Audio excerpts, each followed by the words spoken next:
Listeners, I'm back. I missed you guys last Monday. I was visiting my grandson and his family, meeting my beautiful granddaughter for the first time, and that's why I wasn't here. But I'm not only here, I've got a triple show for you because we've got a guest today, and not just a guest, but actually two guests that I decided to bring on the show today because we couldn't be together last week. I want to go ahead and welcome Joe from the Garden State Gardener channel and Korky from the Whyde Family Farms channel.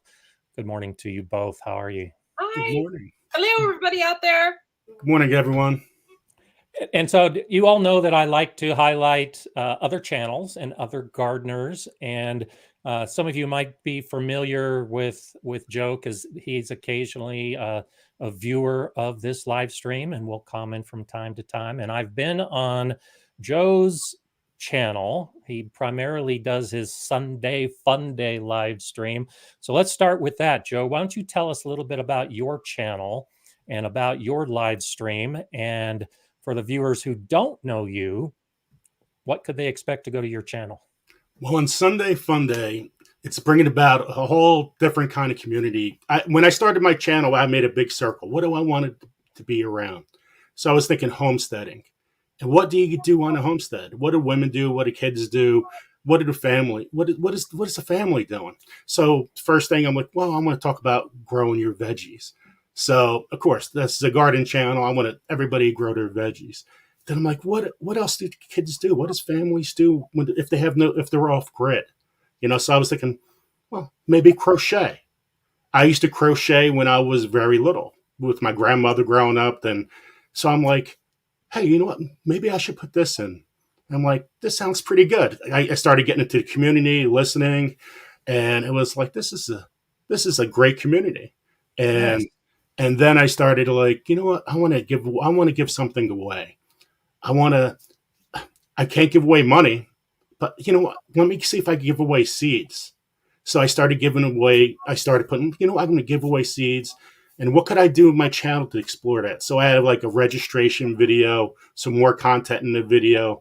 I also wanted to explore New Jersey because a lot of people haven't been around New Jersey. So Yeah. my registration videos could be down the beach, down a convention hall, or somewhere's around New Jersey.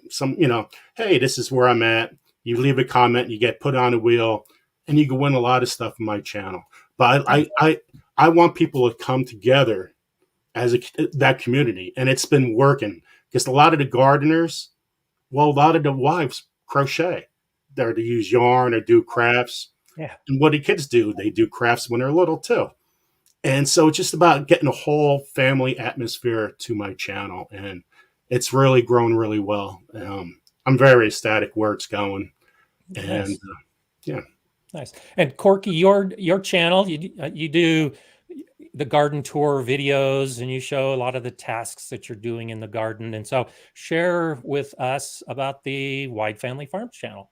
Hi. Well, I'm kind of goofy, and I don't know all the technical terms of everything, but I love to garden, and I do pretty well. And my channel is just focusing on gardening, and of course, I throw in canning with that because I like to preserve what I grow. So I'll throw in some canning, and maybe some things that I like to cook, or a lot of times during my lives we're just goofy and we like to talk and have a good time, and we're a big family, and so um, a lot of times we talk about a lot about gardening. I'm a Yeah. big chicken person.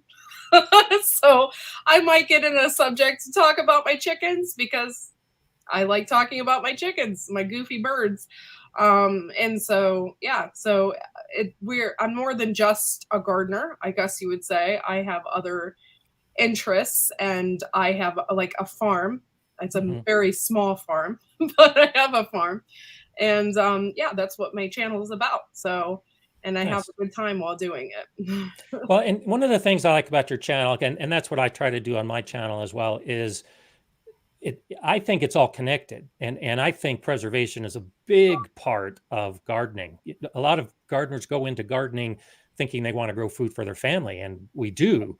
But we also know when your farm or our garden gets to a point that you're producing more than you can actually eat in that day, what are you going to do with it? And so the preservation videos, I think, are a great idea, and canning and all of that is a wonderful way to share your knowledge with others. And you've got a nice, friendly. I know you say goofy. I don't necessarily think it's goofy watching your videos, Thanks. uh, but they're fun. It's enjoyable. It's like we're walking along with you. And so, for those of you that are just logging in, we've got Joe from Garden State Gardener and Korky from Whyde Family Farm. I do have links in the description below to their channels. And if you've looked at the description, you'll see that there's a third channel that's actually mentioned, because this is where the excitement comes in, and the reason that I really wanted to get the two of you on today. You're starting a new channel together tomorrow, and I'm going to be the first guest on that show. So let's talk about Big Garden TV. Tell me about the Big Garden TV channel that starts tomorrow, literally. Or go ahead, Joe. Well, with Grow Big TV, before when we started talking, this was a long time ago. We've been friends for over 2 years, and I love Courtney's channel, Whyde Family Farm. It was a place that I could just watch TV. To me, it's TV. I've always been like one of my longest members. He's been awesome. And it's about laughing. I love the laugh. I love to have a good time. And you're learning. Always learning new things, from the garden to canning to everybody else. I love the community.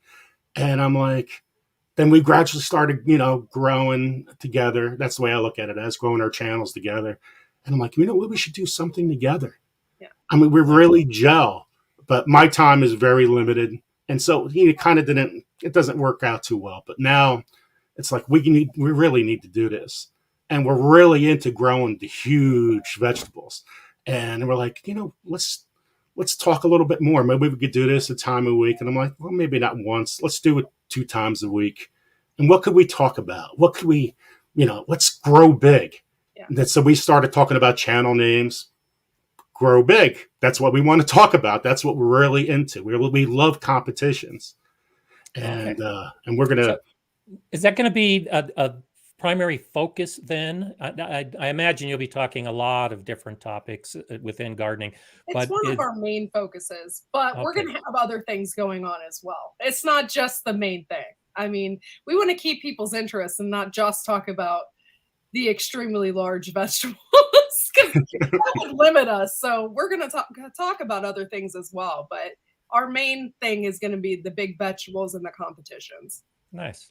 Now, Korky, you're in Ohio, and Joe, you're in New Jersey. And so I like that. And I'm in Colorado. So tomorrow we'll have a lot of the country covered.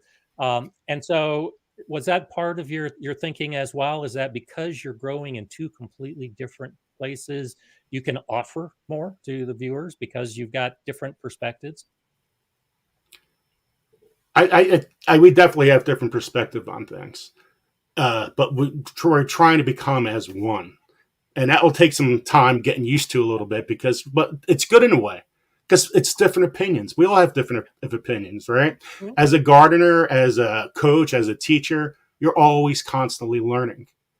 And so it's like, I've always called it, put stuff in your pocket, right? So you're learning stuff, write stuff down, you put it in your pocket and you keep on learning. So we're going to have people from all over the world too.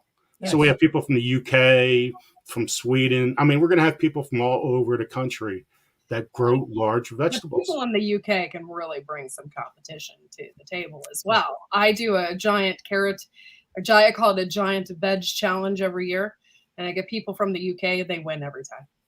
Nice. They can grow some big carrots. They do.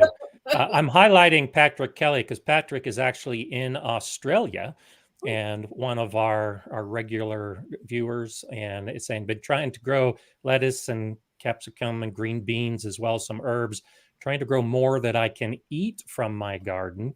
And so, we're always jealous of Patrick because he's starting to grow right now as our gardens are starting to fade. But let's talk briefly, tying into Patrick's point and to the new channel as well.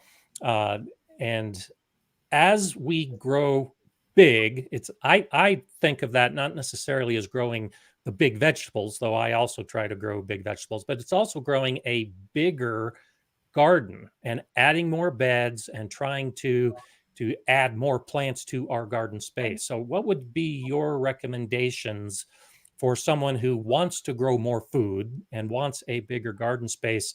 How would you advise they approach that? Honestly, I would start off small. If it's your first time gardening, you want to start off small. You don't want to burn yourself out.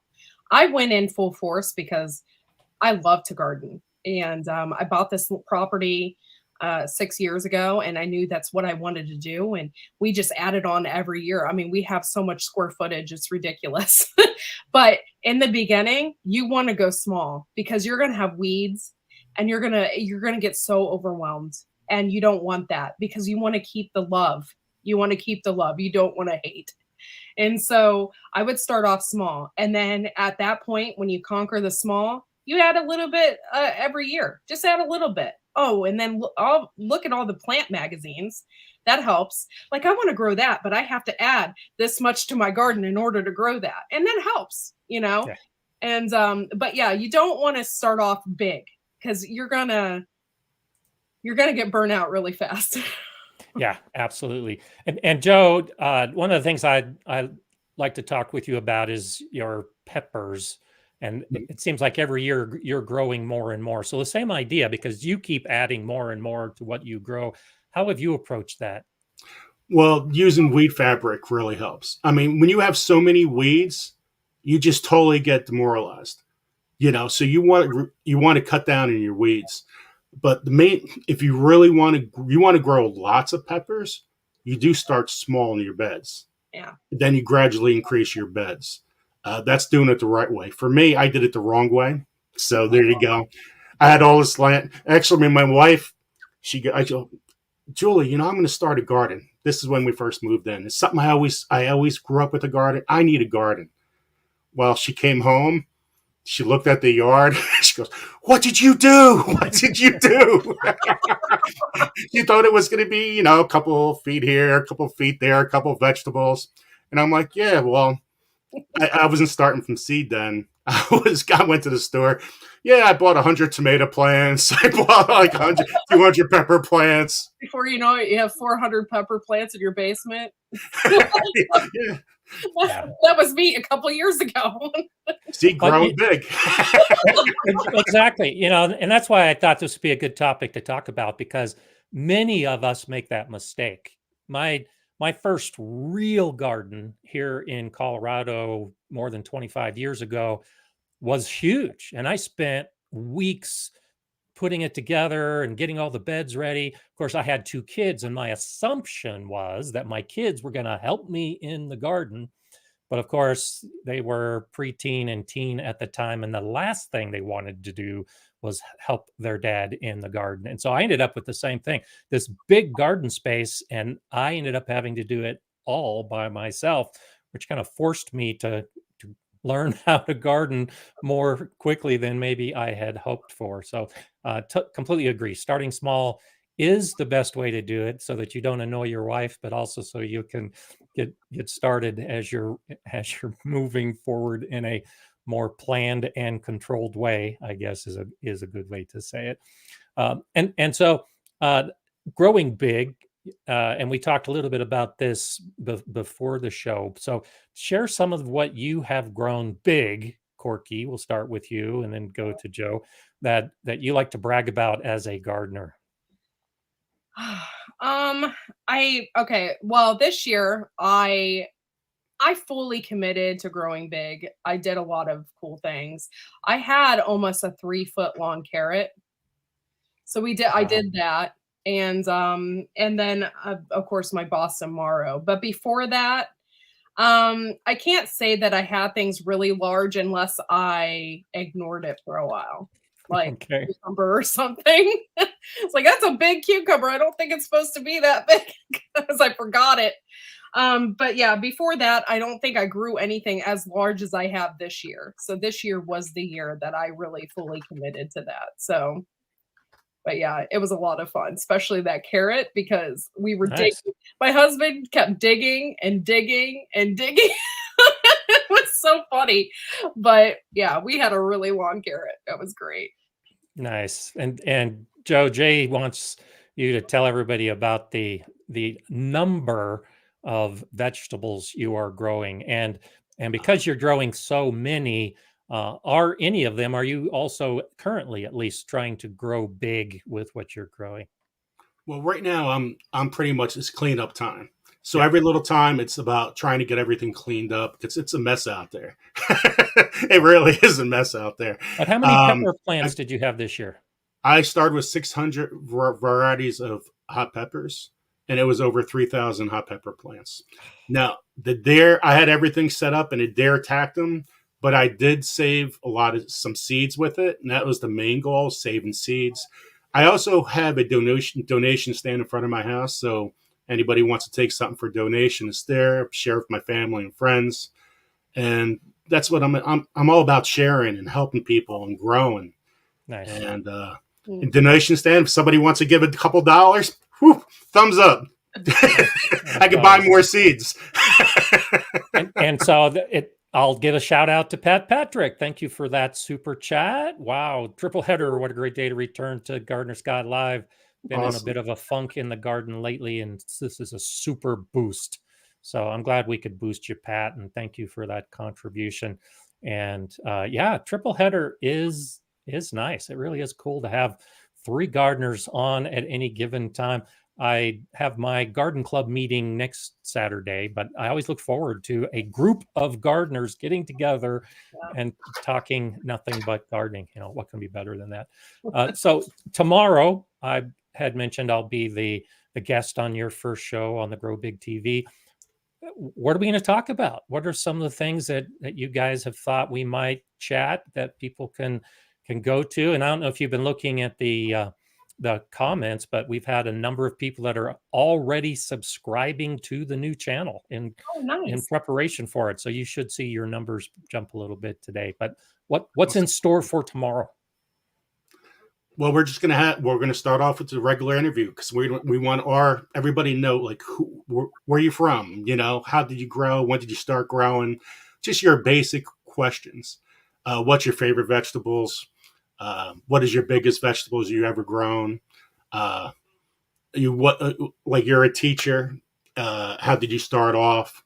What do you like talking about? What do you do besides gardening? What else do you like to do? Okay. Just general questions.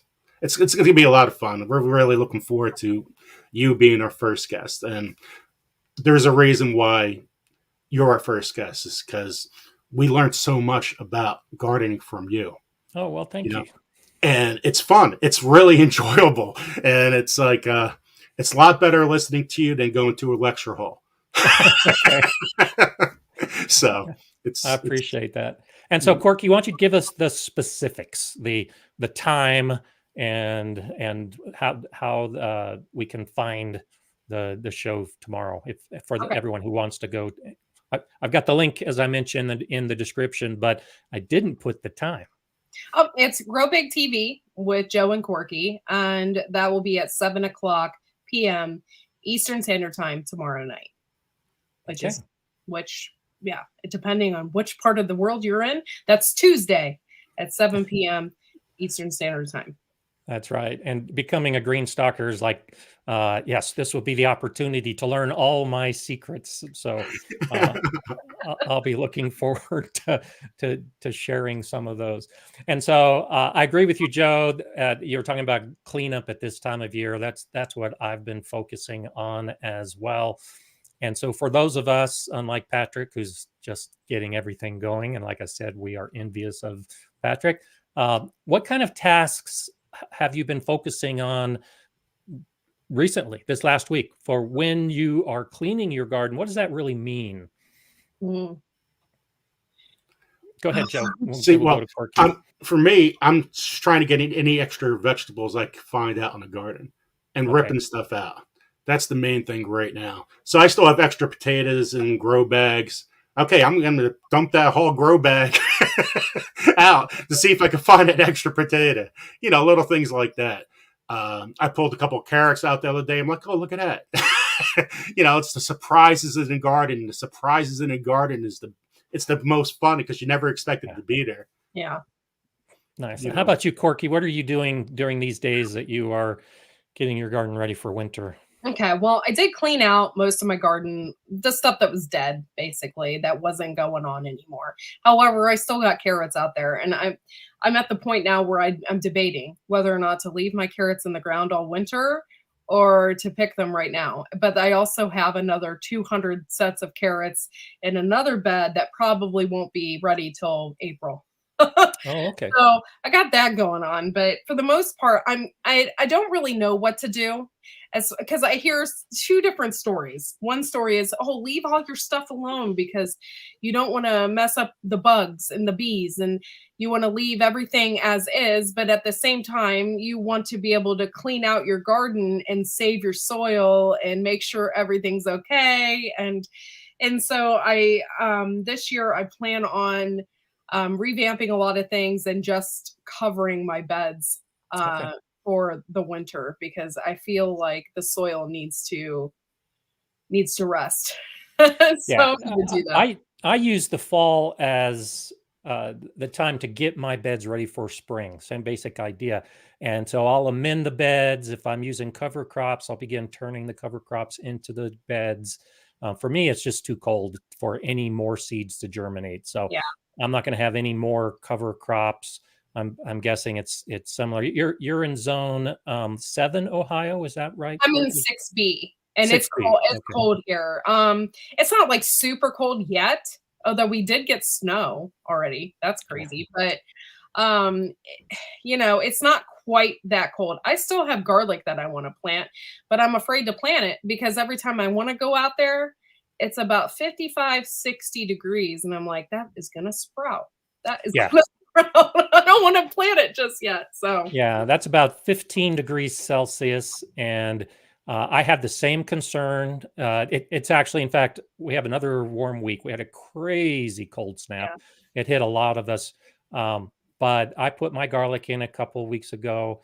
I'm concerned that it might sprout. But if we don't do it now, then you're going to be planting garlic in the snow, and so there's that balance that you've got to try to figure out when the right time is, and if it sprouts a little bit, throw some mulch on top of it. A layer of 3 inches of straw or so is enough to help protect some of those young sprouts that might pop up with the garlic. But as far as cleaning up the plants, uh, I like to have my vegetable garden plants out of the beds Mm, going into the winter. And there's a few reasons for that. I throw that all into compost pile, and so that helps add material to the compost pile.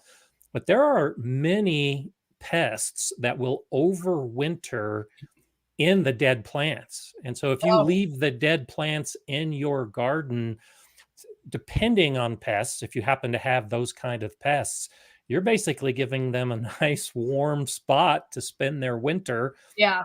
and then they're going to wake up in spring and start attacking the young plants.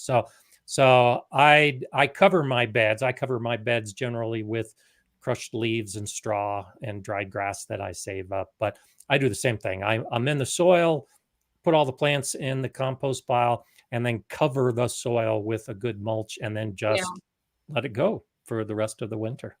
Yeah. And that usually works out pretty well. Now, Brian is wondering, have either of you had a problem with jumping worms? Brian has had a big problem in his garden with the jumping Oh, worms. no, and thank God. Like, Yeah.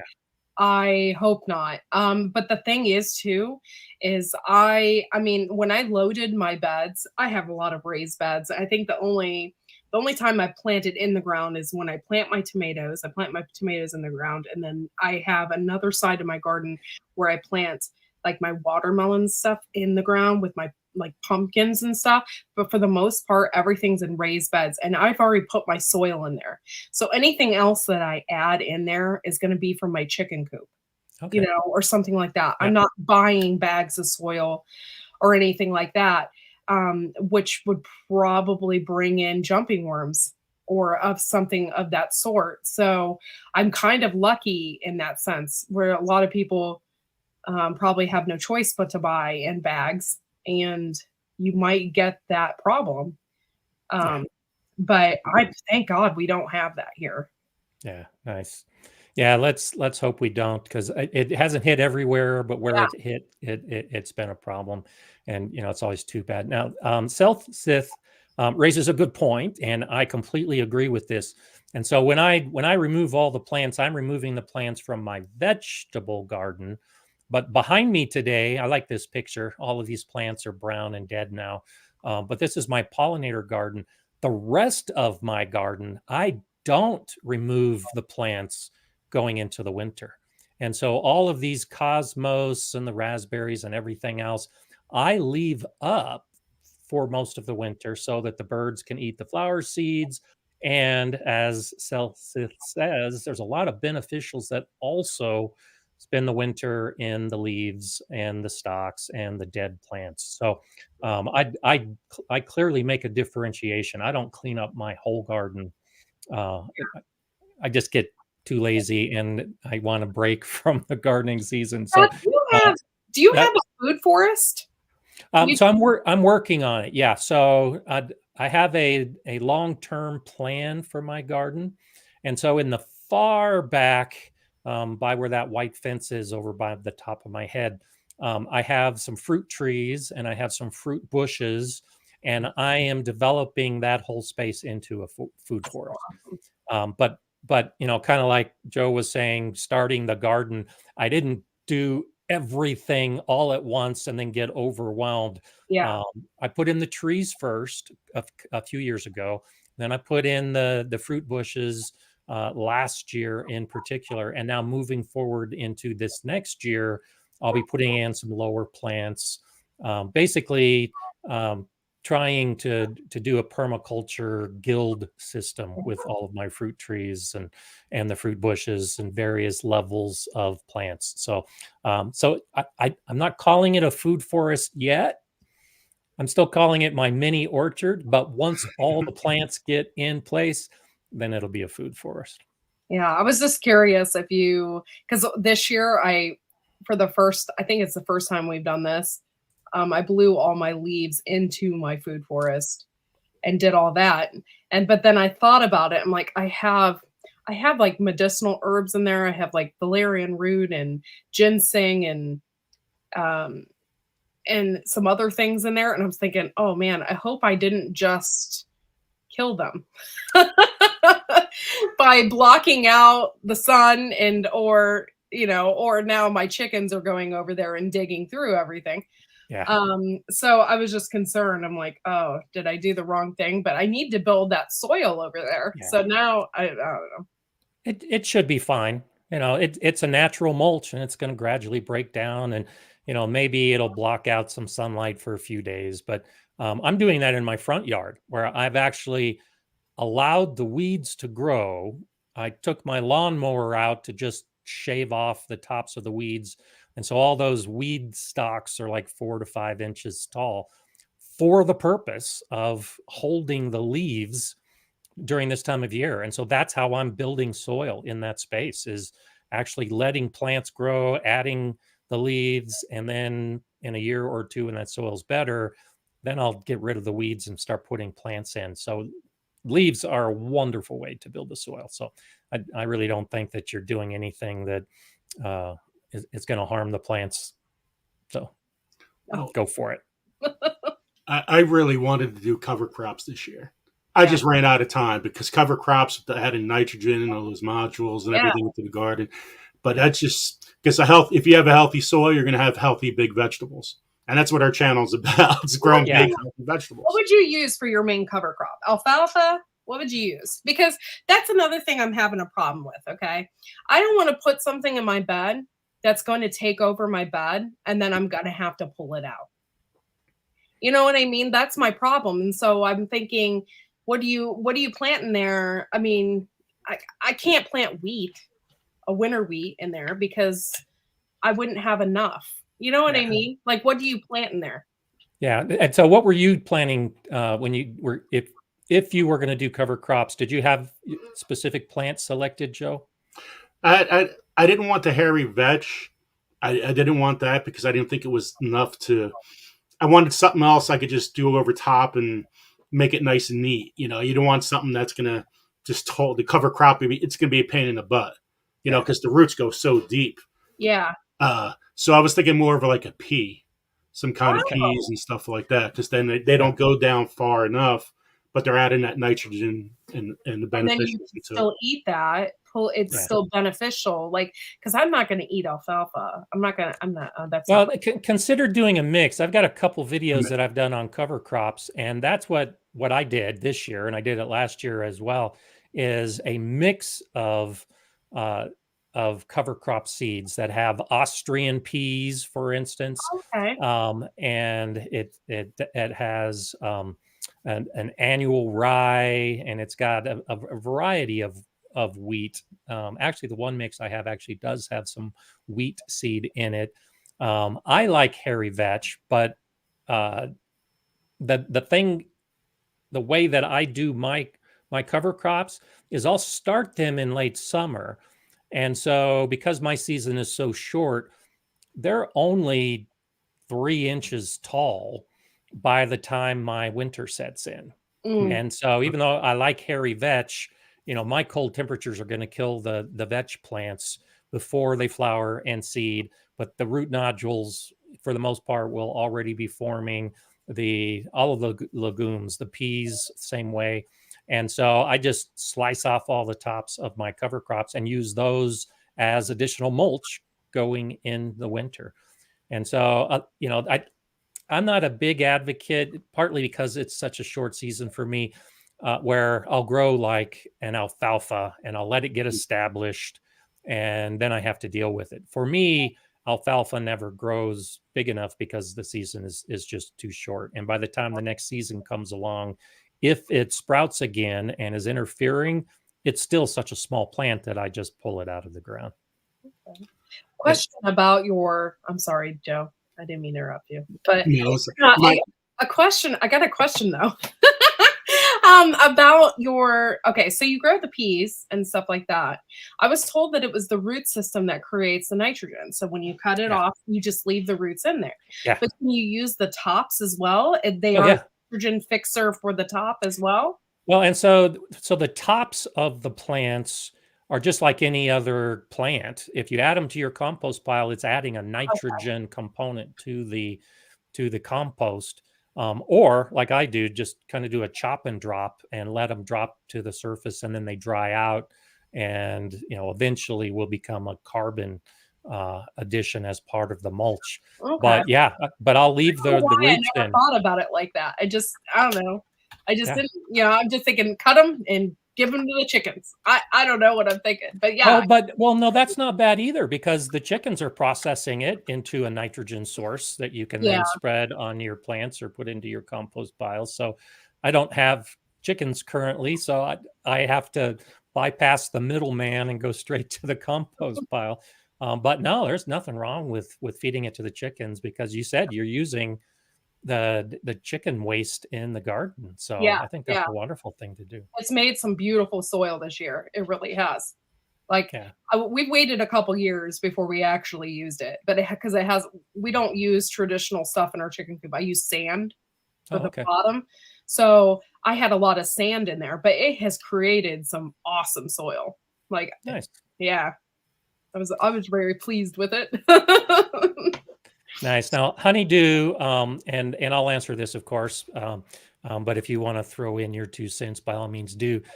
Do you plant your cover crops in beds where you still have stuff growing, since it's a short season? And yes, I do. I talk about that. I think I have a tomato video where I was talking about growing tomatoes, and I pointed out that I had my cover crops already growing in my tomato beds while the tomatoes were growing, so that when the cold weather hits and it zaps the tomato plants, all I have to do is just cut off the tomato plants, and I've already got cover crops growing in that bed. So I don't, that's as simple as the answer can be That was a as great you're question. as you're thinking about doing cover crops, especially for you, Joe. When you start running out of time, like we often do, go ahead and sow some of those cover crop seeds earlier when you do have time, and then they're already active by the time that you want to be growing cover crops. That's definitely. You know what? One of the benefits I have is I live right next to woods, so we got tons of leaves.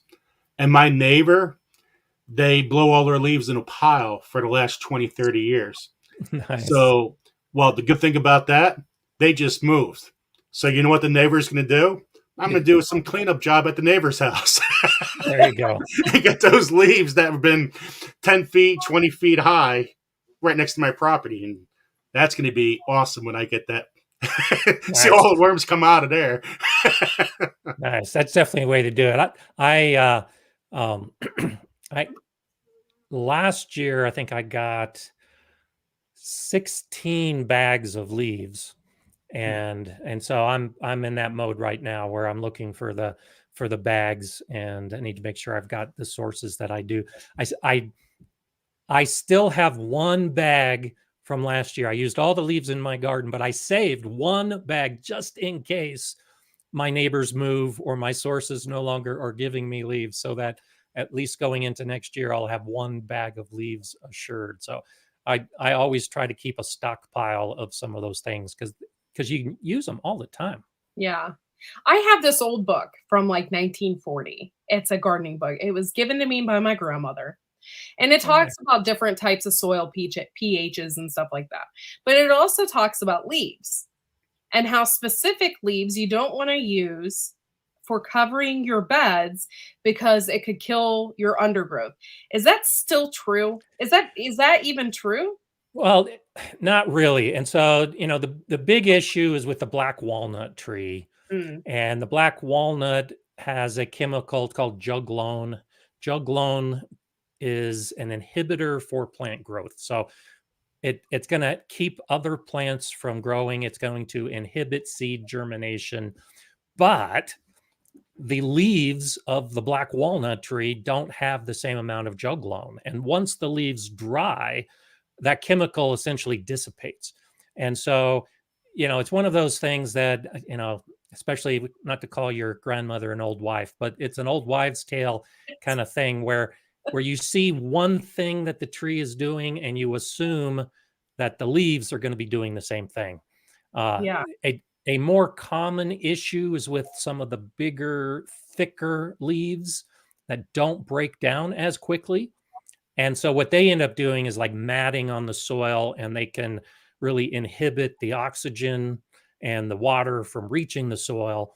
And any seeds that germinate under those big, thick leaves aren't going to be able to grow through them. So that's why I always say crushed leaves, because you can essentially use any crushed dried leaf in your garden. Eucalyptus on the West Coast is another one of those leaves that people say don't use eucalyptus because it can inhibit the growth of plants. Well, once the leaves are chopped and dried, they can actually do fine in the garden without any concern. Well, that's good to know because I was reading that. I was like, man, I have a huge maple tree in my backyard. It covers, I would say, about 70% of my garden. And so I was worried. I'm like, I have all these maple leaves back here.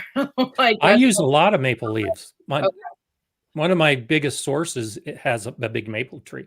And my last house, 2 houses ago, I had a huge maple tree, and that was almost exclusively the leaves I would use would be maple leaves. Okay. And they No did fine. problems there then. Yeah, so go for it. Gina's wondering, don't you have to cut the peas before they fruit to get the extra nitrogen? I've heard the nitrogen goes into maturing the peas. If not, yes. Are you guys aware of this? Yes. Yeah. Yes. Yep. Mm-hmm. Go for it. So give us your take on when you grow legumes and when you're trying to improve the soil. Why cut off the plant and when to cut off the plant? I just like, you got your peas, pick them. Okay. That was that simple. And the plant will keep on growing and keep on being abundant and keep on, keep the nitrogen level and all that up. Okay. So that's the way I I always think of like, I kind of put the concept of like how I grow my herbs into pretty much everything. Like, you don't want to cut the herbs off all the way. That's kind of how I relate to like growing my peas and stuff too. Like, I don't cut them all the way off. I just always leave, and it's the same thing with my sunflowers. I always leave a stem behind. I don't know why I do that. I just do. And so I think the point that she's trying to make is that those nitrogen nodules that form on the roots will benefit the soil right. if you don't let the plant flower or fruit. Because if a pea plant flowers and sets pods, it's going to use its own nitrogen first. Right. And so a full plant that ends up growing really doesn't have as much nitrogen on the nodules. So that's like for cover crops, when we grow legumes for the cover crop, you want to cut off the plant before they flower and fruit, if the purpose of growing those plants is to improve the soil. If, like you're saying, Joe, if you're growing peas to grow peas, then harvest the peas. Right. And you're not really growing those peas for the purpose of improving the soil. But if you're doing it as a cover crop with the purpose of improving the soil, then you want to cut off all that stuff ahead of time. Which Dusty Platt says the rabbits always leave the stump behind. Yeah. That's funny. Yeah, leaving a little bit of a stem. So I like that idea. And I do that. I'm not sure if it's the same reason. And so the reason I do it is because the roots are going to decompose at a much slower rate than the leaves or straw or anything else that you're going to put on the soil. And so I don't want to put a seed in a bed for next year on top of roots that are already in the soil. So I'll leave a little stem just to identify where the plant was. And so for next year, while those roots are decomposing, I'll put my seeds in between those stems. So maybe I'm overthinking it, but why are you leaving the stems when you pluck off your prunings? I'm just thinking, well, specifically with herbs, I'm always worried that I'm going to cut them down too far and they're not going to grow back. Or like with my sunflowers and like with my peas, I always leave a little bit of stem behind because I was doing it for the nitrogen purposes. Okay. Like for the decomposition, So I was just doing it for that reason. But I guess I don't really know soil that much. That's okay.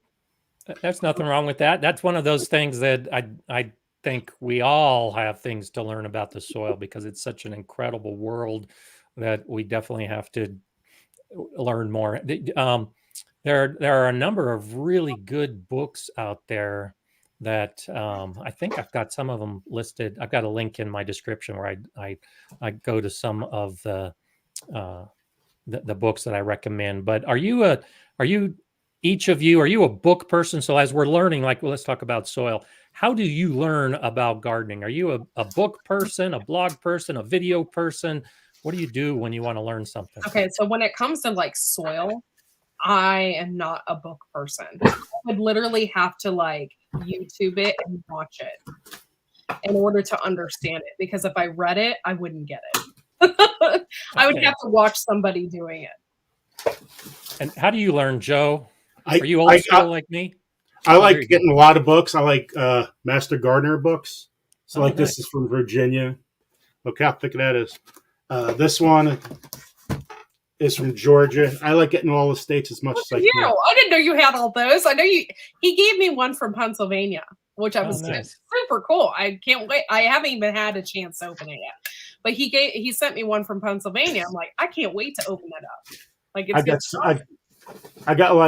I got several of them. These are a couple years ago. This is another one. This is okay. Nice. That's cool. I mean, there's so much material. Yeah. I'm actually taking a class on the soil right now. Awesome. So this is an excellent book from Matt Powers. Nice. Because a healthier soil, healthier you. So, and Very what's cool. interesting is when you take these, you see these gardeners, master gardeners from all over the world. It's like the expression is like you're in kindergarten again. This is that's how far we are to learning about the soil, because everybody goes to one point. Nobody goes beyond and beyond and beyond about learning about the soil. And that's what Matt Powers is doing. So Elaine Ingram is I called her the compost queen of the world. Well, that's how Matt got started with her. Okay. And now he's going beyond her. And so it's like, I'm fascinated by it. Yeah. Elaine Ingham's got the soil food web, and, just understanding all of those life forms that are in our soil.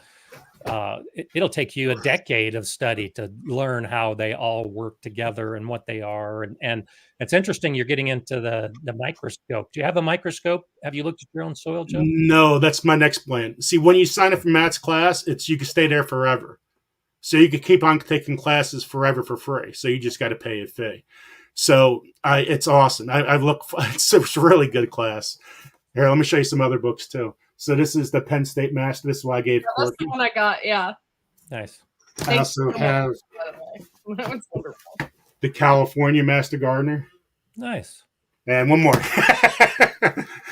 North Carolina. Okay. So it really is important to learn master gardening in all those areas, because each area is different. Like, to grow in North Carolina is completely different than Northeast Ohio. And although, master gardener, you're master of the gardener, but of gardening, but in your own region, master of all those regions. No. So when I went through the Colorado Master Gardener program, it is focused purely on Colorado. And when I was running the Galileo School Garden, I actually had a number of volunteers, and one of my volunteers was a California Master Gardener, and she was lost in Colorado because it was so different that she became one of my volunteers so she could learn how to garden in Colorado. And I had another volunteer that was a Kansas Master Gardener, just the next state over. And again, like you're saying, such dramatic differences that she did the same thing. She was volunteering at the school garden because even though she was a master gardener, she was only a master gardener for her region and couldn't grow in a place like Colorado mountains. And so, that's one of the nice things about the Master Gardener program is it allows you to learn from the experts in your own community so you can grow the plants that are growing in your community. It doesn't make you a master of gardening in any place besides where you live. Right. Like, I would be totally lost in Florida. Exactly. Totally. I wouldn't even know where to begin. Exactly. And like Joe says, you've got to go to that next level. You've got to seek out that extra information. And so it's interesting, Joe, that you have all those different handbooks. And I notice that most of those state Master Gardener handbooks you have are similar to what I'm aware of as far as New Jersey growing. So was that your intent? No, my intent is if I had to answer a question from somebody, I could actually go to some resource.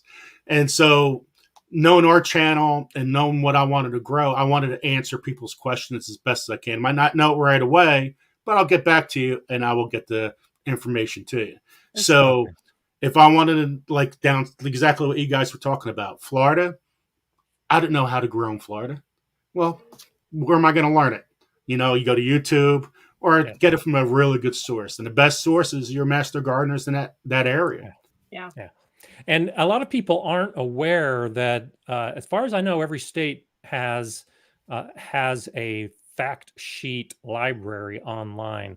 Colorado's got a really good one. And so you could just do a simple search of Master Gardener fact sheets for whatever state you're in, and it'll take you to the website. And so that handbook you have, Joe, is a fraction of the information that you could find on online at the library.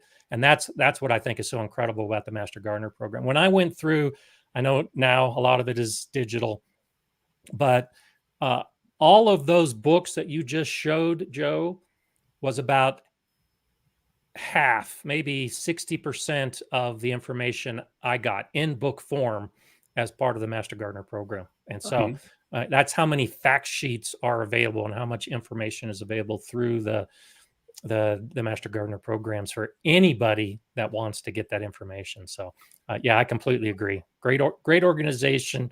And for people who are interested in knowing about growing in their own region, go become a Master Gardener.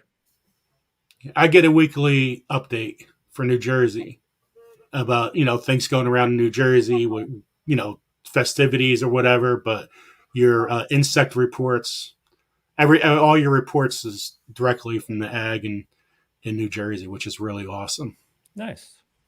And so as we're looking forward, I like to spend this time of year not only cleaning up the garden, but also in the cold winter months planning next year's garden and thinking about what I'm going to be doing next year. Nuts until spring. Well, and so my question is, how early do you start your garden planning for the next year? I already started buying seeds. I'm going to grow a lot more jalapenos next year of any kind of variety. At Grow Big TV, we plan to try to sell some hot pepper seeds, something different that nobody else has, and try to do it that way, just to make a couple extra dollars, because we like to give. And since we like to give, we got to have some kind of resource coming in at the same time. Yeah. So, just like the Peter Pepper plant, people want those seeds for other, whatever reason. But, just different kind of seeds. And it's like I said, last year I had 600 varieties. I'm not going to grow 600 varieties next year. I'll probably grow like 200. But my main focus is going to be in beds. My bed part will be what I'm going to try to sell for seeds. Nice. So I'm excited about that. Are you planning already, Korky, or are you giving yourself a break? I haven't wrote anything down, but my head is always going. Like this year or next year, what am I going to plant here? Next year, I'm planting watermelon. Is it going to be successful? Darn right it is, because I'm going to overplant and make sure I get what so I'm always thinking ahead. And I probably, this is my problem. Okay. For the first couple years when I started a garden, I was like, I'd get so excited and I would start in January. But then, by the time May, because we don't have to really plant until May 16th. Right. So by the time May comes around, my plants are getting leggy, and it's because I planted them way too early. So I have to keep telling myself to be patient because I always want to plant way too early. So I'll plant my peas like April 1st outside. I'll direct sow those. But for the most part, I slowed down a little bit, slow down my thinking. Like, hey, I don't want to overplant and have all these, because I have a grow station in my basement with lights and stuff.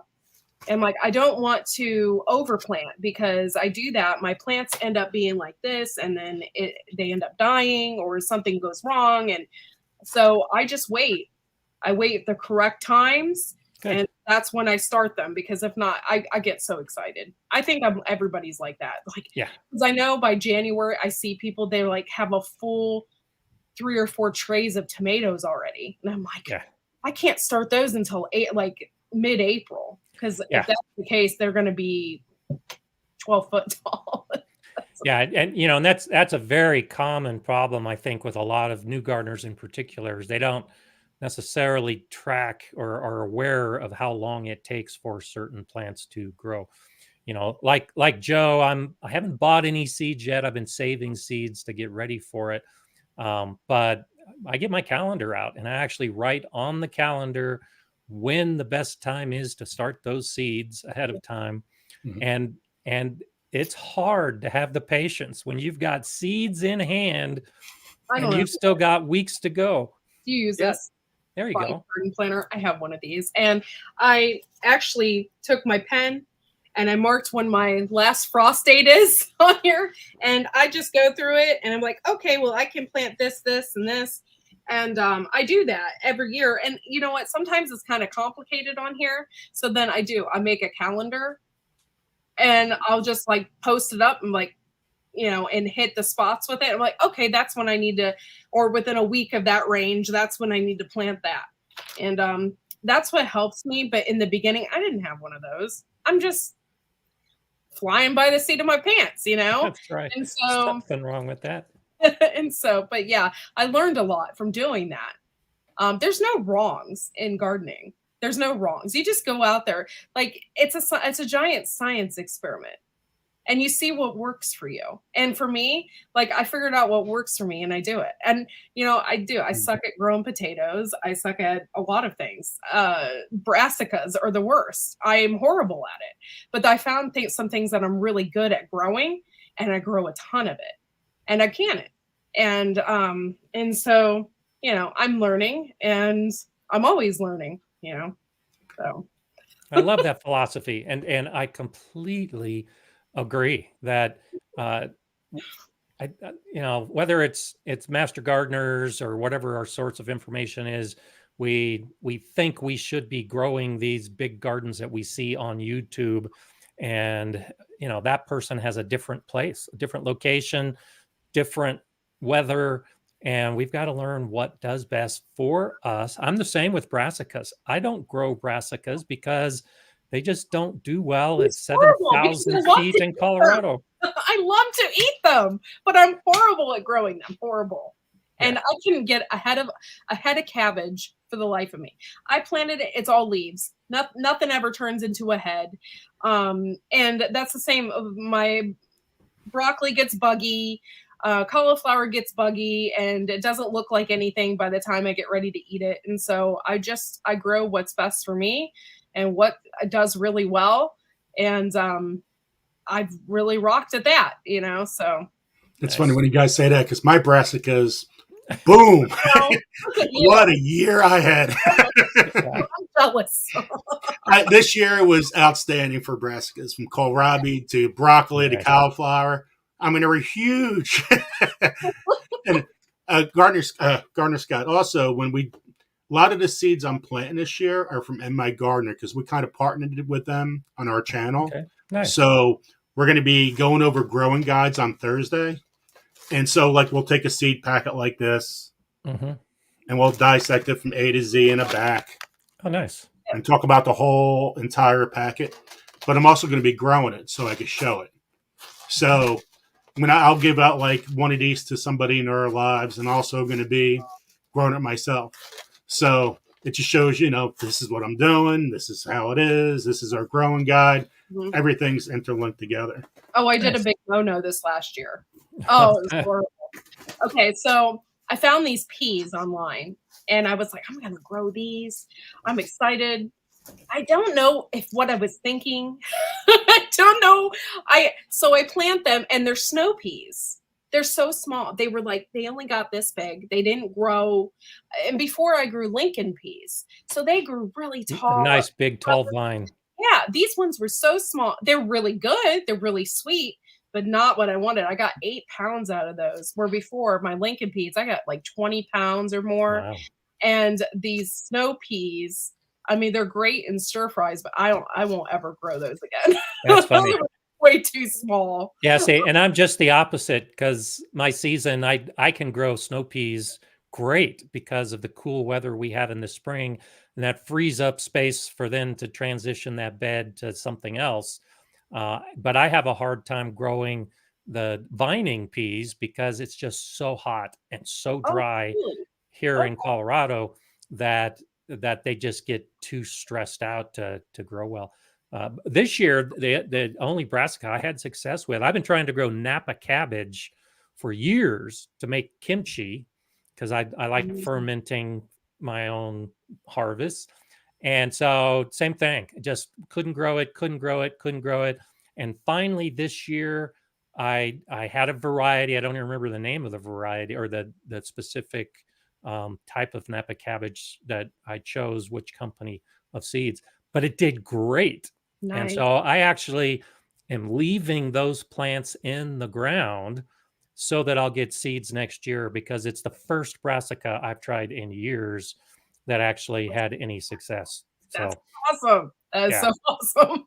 And 'Cause- brassicas are, for the most part, biennial. So you got to leave them in the ground over the winter to save the seed the next year. yeah. But because this is the first one ever that I've had success with, I definitely want to save the seeds. Yeah, moving those are forward. the golden seeds. Absolutely.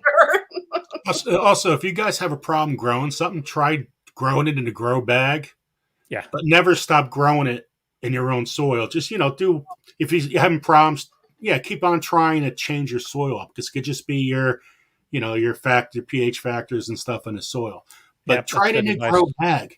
And don't overabund it. Just do a couple in a grow bag, whatever it is, 2 or 3, 2 or 1 in a 5-gallon grow bag, and start from there, because it could maybe I might have to grow in that predicament I instead have of. never stopped growing carrots ever. I started them in the ground the first year, and that was horrible. I couldn't differentiate the difference between a weed and a carrot stalk that came up. So I had weeds everywhere. It was horrible. I had like a handful of carrots. It was horrible, but I have never stopped growing that. This year, I have so many carrots out there. It's so exciting. It's so good. it's great. That's great. One of my favorite vegetables. If you're just joining us, the guests on the show today are Joe from the Garden State Gardener channel and Korky from Whyde Family Farm channel. And together tomorrow, they're starting the Grow Big TV channel on YouTube. And I know a number of you have already subscribed to the Grow Big TV channel, which is awesome. I'll be the guest on the show. So let's get back to the Grow Big TV chat. We had started earlier in the show. Are you planning to have a guest? You're doing a Tuesday show and a Thursday show. So is your Tuesday show going to be a guest, and then your Thursday show going to be more informational only? Is that generally the approach you're going into it? Yeah, that's exactly how we're going to do it. So Tuesdays, we're going to have a guest, and we have a Facebook page. I have it lined up, and I invite people on the Facebook so you don't forget. And we do that. And then on Thursday, we're going to dissect those seed packets for you. And we're going to go over all the information on the back just to educate people. Because a lot of times you get those seed packets and you're like, what is this? Like, I don't understand anything on the back of this package. I don't know how to plant this. Like, a lot of times they don't have anything. But MI Gardener's really good at putting all of that information on the back. So we'll be going over a lot of that. Good. We're also going to be going over that growing guide too on Thursday. So our main focus on Thursday will be garlic, and then we'll do over the 5 packets of seeds. Okay. So that's what generally Thursday's about. Nice. Yeah, I did a video about 5 years ago now where I dissected a seed packet, and I chose 20 different things, 20 unique things you can find on good seed packets. And MI Gardener has most of them covered. Botanical Interest is another really good seed packet. And there's a lot of times, and you've probably seen this, you've probably been victim of it as well, where you are trying to grow a seed and it's not doing well. Everything you need to know is on the seed packet for a lot of those seeds. And the reason it may not be growing well is because you didn't read the stupid seed packet to start with, and you did something wrong. Yeah, I'm guilty. Yeah, I've done the same thing. You know, like peas, one of the reasons I think one year in particular I didn't have good success with peas is because of the depth. And so that was the year after the fact that I learned not all seeds are planted at the same depth. Some seeds are 1 inch deep and some seeds are 1/2 inch deep. Right. And if you screw it up, you might not have as strong a plants. And so, yeah, I've been guilty of that myself. So we all do it. Yeah, I've gotten to this mode where I plant in mass numbers now too, just in case. So I might not eat all of them. I might not use all of them. Some of them might succumb to my turkey flying in the garden and eating them or something like that. But I planted a pound of peas and I just I littered my beds with it, and they just all came up. That was the year I had 20 pounds of peas. It was so great. Wow. Great. And Yeah. and so I know that you're doing the preserving, and we'll come back to that in a minute. But I want to ask you first, Joe. Are you doing preservation? I haven't seen any videos on your channel like Korky and I have. But are you doing preserving other than like drying and freezing of your 600 varieties of peppers? More or less, I dehydrate my peppers and save the seeds and put Okay. them in these like that. And I do give out so much. Should I have a lot more? Yes, without a doubt. I do not. I haven't done any canning. I did definitely want to do that because once I put it out, once I pick it, it's going right either my house, my neighbors, my work coworkers, or my front yard. So we have a huge Mexican population coming on in. So when I put hot peppers, it's like gone. It's really gone like that fast, which is pretty amazing. Nice. Well, think about fermenting. Right now, I've got a jar of jalapeno peppers that are fermenting, and I have a jar of Jimmy Nardello peppers that are fermenting. And that is an incredibly easy way to preserve. And I just love the flavor. Fermentation is my current favorite. I also love freeze drying. I'm getting into that much more as well. And so tell us some of your preservation preferences there, Korky. Well, I can a lot. I think I canned about 30 jars of green beans this year. Wow. I can all my tomatoes, and so I can a lot. And it gets to the point where it gets overwhelming, but I just do it because if I can just have one meal where I use one of my jars for a side dish, I'm saving money. Like if I use my tomato sauce to make spaghetti, I didn't have to buy a jar of tomato sauce from the grocery store. And that's the same thing with my green beans. I can use green beans as a side dish, and I didn't have to pay for that. So because I grew it myself. So that's how I look at that. And I wanted to grow. My goals are set way high. But I wanted to grow like 100% of my food, right? But I don't know if I can do that. I will settle for 25%. But I'm trying, and so I can a lot of my stuff. And so if I can't can it, I put it in the freezer. Like I didn't can my peas. Okay. I just put those right in the freezer, and they haven't even made it. Like I have half of a bag left. So, because we eat a lot of peas, especially in stir fries, we eat a lot of stir fries and stuff like that. So that goes in everything.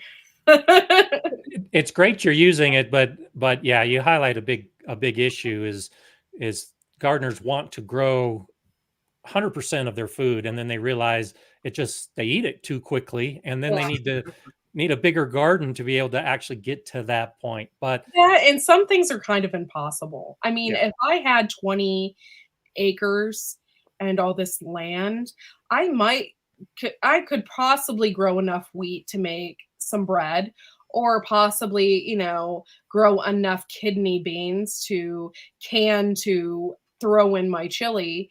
I know the one year I had it in my head, I was going to grow all these kidney beans. I had all these beans in there, and I got 12 pods per plant, right? That is not going to get me anywhere. So there are some things that is just an illusion. Like I try really hard, but so in those instances, I get what I can that I think is decent enough. Or I do have a hard time, like for instance, I can't grow cabbage. I won't eat it then, because I refuse to can cabbage that has had spray all over it. That kind of thing, it gets to me. And I refuse to make sauerkraut out of cabbage that I knew had spray all over it from the field. So there's some things I refuse to eat unless I can grow it myself. So it's hard, but I got to do what I got to do. Well, and the nice thing about gardening is, hopefully for most of us, we have time ahead of us. Like I mentioned, the Napa cabbage, same thing. I make sauerkraut, It's probably And the best sauerkraut ever. yeah, exactly. But I don't like buying from the supermarket because you don't know what they're sprayed with. And some of those brassicas are in the top 10 for amount of the pesticides that they're sprayed with. Yeah, because it gets all inside too. Well, Exactly. you do, like, especially with cabbage because it's so compact in there.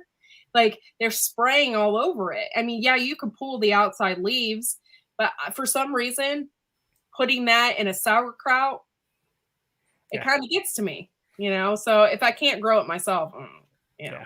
You ever notice there's not one bug bite in the cabbage? Not And- one. It's Mm. all plain, perfect. It's like, how did that happen? Hello, cabbage. Yeah. There might be a few pesticides on that if there's no bug bites. Yeah, and it's funny you say that, Joe, because when I made my sauerkraut with Napa cabbage this year, yeah, there were lots of holes in those leaves, but it's okay. You're slicing up the cabbage to go into a sauerkraut. Who cares if it's got some holes in it? Yeah, It sure if the bugs tastes on good. it has to be good. They're just throwing away at it. It has to be some good cabbage. Yeah, no, and I think Tammy's comment here, my husband has refused to eat green beans for years. I grew Romano green beans as a last wish for his dad. Now, my husband loved them cooked in bacon grease like his dad had Yeah. as a kid. They're delicious. My They, husband hates green beans. This year I grew the Hilti and I grew rattlesnake. Rattlesnake. I love rattlesnake. Beans. And I grew them both. One was purple. And I sold a ton of those. Not only did I sell a ton of them, but I canned a bunch of them. My husband said they were the best green beans he has ever had. Yeah. I'm not a green bean eater. In fact, I grew green beans for years and years and years for the sole purpose of making pickled green beans. Yum. Because my daughter and my wife loved my pickled green beans, but I wouldn't eat them. I just didn't like green beans in any shape or form, even though I grew them and pickled them until I discovered rattlesnake beans. And now I'll eat green. They're not really green colored because Do you they've got ever the eat them streaks just of. raw? Like Yes. I'll go out there and just like, this Yeah. is so good. It's so And good. I love taking my granddaughters into the garden for that same purpose. They love going into the garden and plucking off green beans and pea pods and just eating them straight from the garden. They're always going to remember that too. Oh yeah. Yes. That's like that's the stuff that counts. I remember doing that stuff with my That's why I love onions so much, because of my grandpa. He would go out there, grow those onions, he'd pick them, put a little salt on them, and we would eat them. And that's the best memories. Absolutely. This is funny. Becoming a green stalker has said, and this is a common problem where you grow purple beans and then you cook them and they end up being green. Right. So, yeah. You're not alone. That has happened to all of us when we do that. A lot of the colored vegetables that we grow will lose the color when you cook them. Yeah. But however, I still have one section of my living room that is hidden, but it's got purple stains on it because I grew purple potatoes, and the purple potatoes, depending on the variety you grow, will retain their purpleness. But they were such an intense purple. My dog Mala likes to go out in the garden and munch on what she can find, and she brought in this purple potato and decided to chew on it. And that's where the purple stain came from. So yeah, be careful about your colored crops because they will lose that color into your fabrics or carpets or wherever. Yeah, especially the purple carrots and purple potatoes. And my hands were purple after I was done cutting them up. So yeah. But that's always fun. Yeah, the purple potatoes. I love the purple potatoes. The Magic Molly. It's like a fingerling potato. So it's much smaller and it's purple. And I love roasted potatoes, roasted root vegetables. So I'll grow the carrots and some turnips and some potatoes, and then I'll cut them all up and roast them together. And that's just a fantastic. And when you can grow I like yellow beets as well. So you grow a a purple carrot with a white potato and a yellow beet and then a light purple turnip, and you roast all those together, they hold their colors and are delicious. So there's I your would think recipe tip for the day. the root vegetables, they hold on to that color more than any. Exactly. Yeah, it's neat. Well, when you have a dish and it looks all colorful, the kids go right to it too because of the color. When you put So, some purple carrots in with your roast, and your roast comes out like bright purple, and you're like, oh, this is different. It's good. I grew a purple garden a few years ago. I made a video about it for my granddaughters. The one granddaughter's favorite color is purple. And so we grew purple potatoes, purple carrots, purple beans. What else? We had a couple other things. I think we had 5 different things in that bed that were all purple. And that was a great way to get the kids involved with gardening too, is you have like you said, the kids will eat colored things before they eat the bland color. Right. They think it's cool. Like, I'd want to eat it too. Yeah. The toughest thing is eating those tomatoes. Like when I see a white tomato or a green tomato, even though it's good, it's like, I'll rather have the red one or whatever, the purple one. I don't want the white one yet. It's favoritism. Favoritism of the tomato. There you go. And that's one reason why I like to grow tomatoes of all flavor. I'm trying to branch out, but I love a tomato salad with orange tomatoes and red tomatoes and yellow tomatoes, and get that variety. I haven't done the white tomatoes yet. I have grown the green zebra tomato, which is a green one when it's ripe, and the flavor was okay. I only grew it one time, but I'll have to try the other colors. It's always exciting when you can find something like that does well. Well, Guest and Garden, or who it was Guest and Garden, they said they needed to plant more carrots. But becoming a green stalker, planting purple carrots next. Good luck. They're so much fun, and you're going to constantly want to keep checking them to see what color they are, and you're going to love it. And one of the nice things about carrots is they're that color from the moment they grow. And you can eat carrots at any point. So you can harvest them early to get the small carrots, or leave them in the ground to get a 2-foot carrot like you did. And whatever color carrot it's going to be, at every stage you harvest it, it's going to be that color. There was this weird carrot I grew one year. It was green. I've never seen it. Yeah, it was green on the top and yellow at the bottom. And it was supposed to be like that. I cannot remember what it was called, but it was odd. I got it, I think, through Baker Creek or something. It was one of their freebies. And I was like, oh, I'm going to plant these, see what they're like. And it was very strange. It was a really weird carrot. Yeah, I'm kind of like you, Joe. When it gets too far outside the normal expectation, it's hard to go for it. Well, with the carrots, though, when they first started, whenever they started growing, they weren't orange. They were purple. Yeah, purple. Purple and white were the original colors of carrots. And it wasn't until the kingdom of orange took over and the farmers began growing orange carrots to honor the king. Now does the orange carrot have more beta carotene in it than a white carrot? Is that why? It should. Yeah. Huh. That's interesting. Yeah.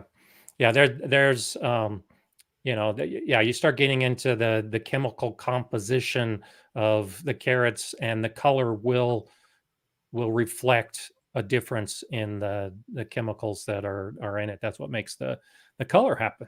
So it's really interesting. That's one of those areas I haven't delved in deeply, but if you're trying to get different vitamins in your diet, you can grow different colored vegetables to get those specific. That's why I like all the odd looking ones and all the, you can get a whole cool variety of one, and they taste the same. It's just a different color. And I love it. Colorado Bird Nerd, thank you for that super chat. Such a fun conversation. I agree. Definitely going to plant some colorful veggies next year. I always learn so much. Thank you so much for that contribution and being here today. And I always learn so much. Just, I think I say it a lot in this live stream, to have conversations with other gardeners is a great way to learn about gardening. You know, and I look at it from a couple different perspectives, especially, you know, on a show like this, that you can learn because other people are sharing their stories about what they've done and what they've had success with and what they're trying. And like your planning document that you had, Korky, that is available for everybody who wants to buy online, and you can fill it out and know when you're going to do it. You know, those are little things that you might not even realize you've learned, but I guarantee you someone who's watching this live stream is going to see one of those in a seed catalog, and they're going to go, oh yeah, Korky had that. I think I'll order it along with all the other seeds that I'm ordering. So it's little things like that that are so fun to have conversations together. You just never know what you're going to pick up. For me and for my channel, it's so important for people to know that I'm learning as well. Like I don't have a perfect garden. I lose things. I lose things to bugs, or I overplanted all my lettuce in a tray because those seeds are so small. And, I do things like that. I'm not perfect, but I learn from my mistakes. And so I'd like to teach people why I do it this way. Well, I plant only 3 lettuce seeds per pod this time, because before I have went crazy because those seeds are so small, and you're thinking, oh, it's not a big deal. And then before you know it, you're way overplanted. And so yeah, I try to make people understand too that I'm not perfect. Well, yeah, and we all make mistakes. You know, I like to show as many of the mistakes as I make as possible. You know, the problem is I've been doing this for so long that I've got 25 years of mistakes and 5 years of success, and most of my videos are in the last 5 years. So most of my videos are the successes that I've had after 25 years of failure that nobody else sees. So I think it is important to recognize that. And you said it earlier, you know, there really isn't a failure in gardening. Failure is just an opportunity to learn something that will give you a success next time. Right. And maybe not the next time, but maybe the time after that. We're always looking for, gee, it didn't work this year again, but it'll work next year. And then you try it. Well, and it'll work next year. And we keep trying some things over and over again, hoping that it will work. Yes. Especially if it's a vegetable you love. Like for me, I love broccoli. I'll probably always try to grow it. I'm horrible at growing it, but it's like one of my favorite vegetables. How could I not? I'm gonna keep trying until I can eat it. Yeah, there you go. Practice makes progress. That's good from Shandy's garden. There's always the opportunity for it to progress to something good. And when we find those things, you know, I encourage experimentation at every opportunity. I don't encourage 600 varieties of peppers, but I think it's a fantastic thing when you can do it. But doing all the extra stuff, and you know, like Joe's show on Sundays, the Sunday Fun Day, where you give away your seeds. That's one of the things I think is so great to overdo it, is you can give so much away. Right. Yeah.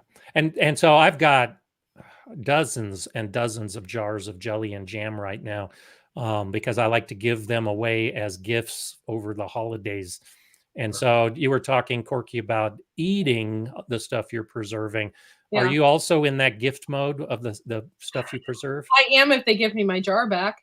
Okay. But yeah, so now, you know what's, a lot of people don't appreciate that.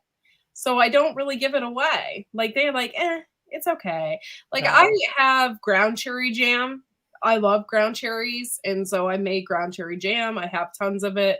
And not a lot of people like it or like what I like. So I usually don't give it away. Now, if I had tons of strawberries one year and I did strawberry jam, I'm sure everybody would be all over that. But yeah, I agree with you that it is nice to be appreciated. And I've had people that I've given things to, and they don't give the jar back. and they're not excited about it as much as I am. So next year they get something else. They don't get one of my Right. treasured raspberry jam jars from the raspberries that I grew personally. That's my favorite, is my raspberry jam. Oh, My yeah. That ground Tammy's Bolander said ground cherry jam is so good. It is. It tastes like honey in a jar. It is so Yeah, absolutely, absolutely. So Yankee Sista Homestead is asking if you've ever used aereo gardening. I haven't, but I want to. Now, see, there's one thing with I'm a big believer is the soil, because all your macros and micronutrients, everything is because of your soil. You're not adding everything into your plants. So everything has to start from the root system and going all the way up, and that's Right. how you get all your healthy and nutrient vegetables. Everything else is added in. It's just not the same. So when you when you're doing your you could do ultraponics or your aero gardening, yeah, it's healthy and it's healthier whatever you get in the store, yeah. but it's not the healthiest getting all those nutrients into your body as in growing in the soil. Yeah. Yeah, I tend to agree. I did some hydroponic growing over the course of the last year, and getting the nutrients right can be difficult. It might be easy if you just set it on your counter and let it grow. Have you done hydroponics or aero gardening, Corky? I do. I mean, I do have an aero garden and I leave it on my counter and I only grow like lettuce in it. Yeah. Because I can't grow that all winter long. But for the most part, I'm not a fan of I think hydroponic gardening's cool. I think it's super cool, but I'm not a fan because I don't like having to add all that nutrients to my water. It's weird to me. Oh, So no, I completely agree. I made some videos at growing the hydroponics, and I'm not currently using it. I have a great system. It does wonderfully. I tried growing tomatoes. I tried growing peppers. I tried growing spinach. I tried growing lettuce, and my tomato plants were 12 feet tall and had 4 tomatoes on them, because getting the how did they nutrients taste? Did they taste well. like water? And the taste was okay. They weren't as good as the ones I grow outside. And the same with my pepper plants. My pepper plants were 4 feet tall and didn't give me a lot of peppers, because a lot of the recipes, a lot of the nutrients are really heavy in nitrogen. Mhm. And so getting the balance with those water systems is difficult. And it works best for lettuces, the plants that do best when they get a lot of nitrogen. Yeah. And and Thing is, though, I don't want to discourage anybody from growing anything. Like, if you want to grow hydroponically, do it. But I personally just didn't like the way, and honestly don't like the way the lettuce tastes in it. I think for me, it tasted bitter, okay. like when you got too much sunlight on your lettuce. And I don't know. That's just me and my preference. But if people want to continue to grow in the wintertime, or they just love hydroponics and they can get a ton of stuff from it, it's a lot of chemical, like figuring stuff out, Yeah. for your soil and everything. So, Yeah. Yeah, I'm just Well, not a big fan. If you're growing healthy, if you're growing healthy food, grow in the soil. But if you have no other way, if you have a small house and you have no yard, yeah. definitely grow hydroponics. Do it. Aero gardens, all that stuff. It's better. It's so much better than anything you have in the yeah. store. And it is, and that's why I'm doing it. I'll be starting some lettuce and some spinach again in my hydroponic system going into the winter, because I Yeah. can't be outside growing. But during the active growing season, I definitely prefer doing it outside, and the results were way better doing it outside than anything I could do inside. So we're coming to the end, Joe. If you would go ahead and tell everybody again about what's happening tomorrow at 7 p.m. Eastern time. Well, we start off our first channel, Grow Big TV, with Gardner Scott as our first guest. We had it scheduled the week before, and it was like, you know what? No, Gardner Scott couldn't make it. We really wanted Gardner Scott to be our first guest. And so we just moved it back a week. and it's going to work out great. 7 o'clock, and we're 7 o'clock on Thursday.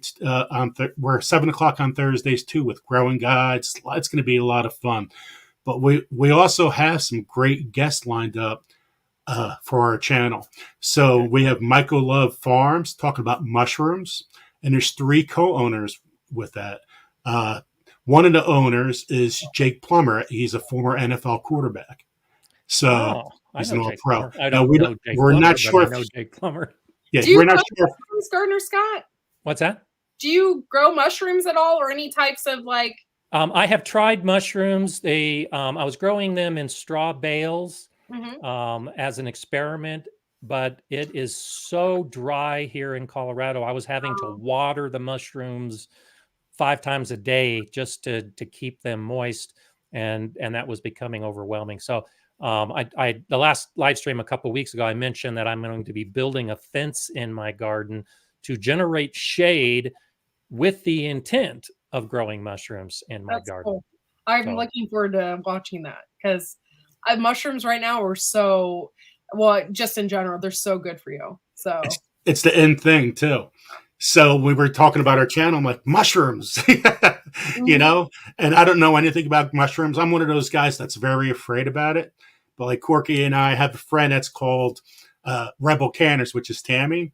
And she's all about foraging, going, finding mushrooms and stuff like she's that. So brave. She's so brave.